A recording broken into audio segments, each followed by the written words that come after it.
So when the first Muslim community made their way to Medina, they weren't just, building a new city. They were forging a whole new identity. And that identity, well, it was about to be shaped by two major tests, one of trust and one of obedience. So yeah, let's dive right in. This one line from the Quran, it just hits the nail on the head for what we're talking about today. It's all about a test of conviction, right?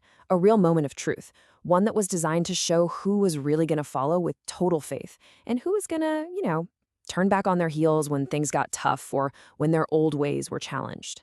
Okay, so picture this. The Muslims have just arrived in Medina. It's a brand new start and the air is just buzzing with hope. But this new home wasn't exactly a walk in the park. See, underneath all that hope, a totally different kind of battle was starting to brew. What we learn from the sources is that some of the other groups in Medina, including some folks from the Jewish tribes, apparently started this Auzianas campaign. It wasn't a physical war, not with swords and shields. No, this was psychological warfare, fought with rumors and whispers. And they were aimed right at the heart of the Muslim community, designed to stir up grief and doubt. And that brings us to the first huge test. This was a trial that hit them where it hurts the most. It targeted their most basic hope for the future, their children. And get this, the rumor was so specific and honestly so cruel. The claim that was spreading around was that a magic spell had been cast on the Muslims to stop them from having any baby boys. I mean, can you imagine? This was a direct attack calculated to cause some serious mental and emotional pain. And for a while, it actually seemed like it was true. I mean, months went by and not a single boy was born to the families who had emigrated. You can just feel the anxiety building, can't you? This wasn't just some nasty whisper anymore. It was a visible, painful reality that looked like it was confirming their absolute worst fears. The sources describe this whole period as a massive test and trial for the community. That initial spirit of peace in Medina, it was replaced by this heavy atmosphere of collective grief. The weight of this supposed spell was just pressing down on everyone. And then, a breakthrough, a light in all that darkness. The spell was broken by the birth of Abdullah ibn Az-Zubair. He was the very first child born to the Muhajirun, the emigrants from Mecca. This one little baby, his birth was the answer to all their prayers. It was the end of their trial. And I think this is just a beautiful example of the prophetic method. Right? Instead of trying to fight magic with more magic, the prophet countered all that superstition with something so simple, so blessed. It's a tradition called tanhik. He just took a date, chewed it a bit to soften it, and then placed some in the newborn's mouth and blessed the child. What a powerful lesson, right?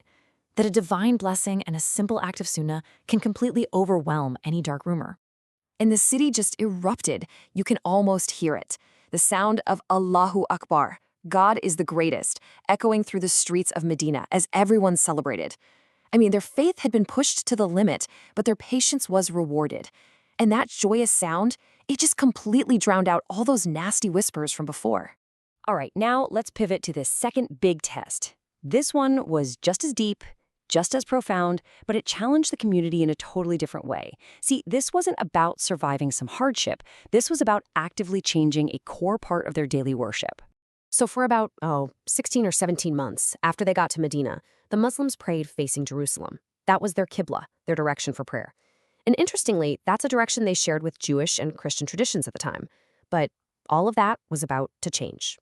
We understand from the sources that the prophet himself really longed to face the Kaaba in Makkah, the house that was built by his ancestor Abraham. And this verse, it's so touching. It shows that his silent, patient hope, just turning his face to the sky, was seen by God. He never demanded it. He just waited.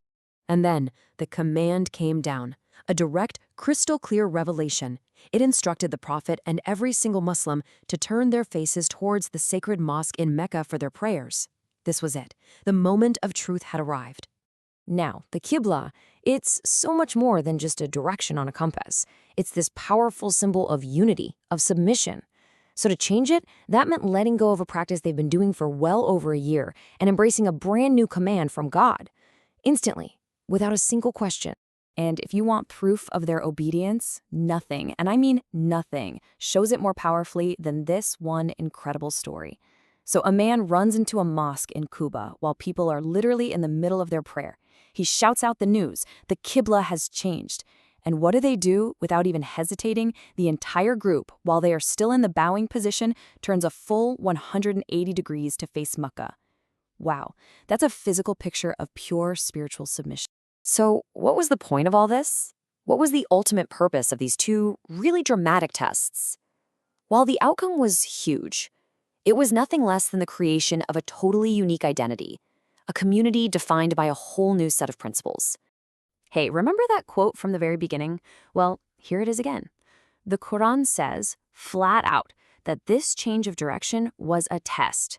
It was specifically designed to separate those who were truly following the messenger from those who were just, well, tied to their old habits and traditions.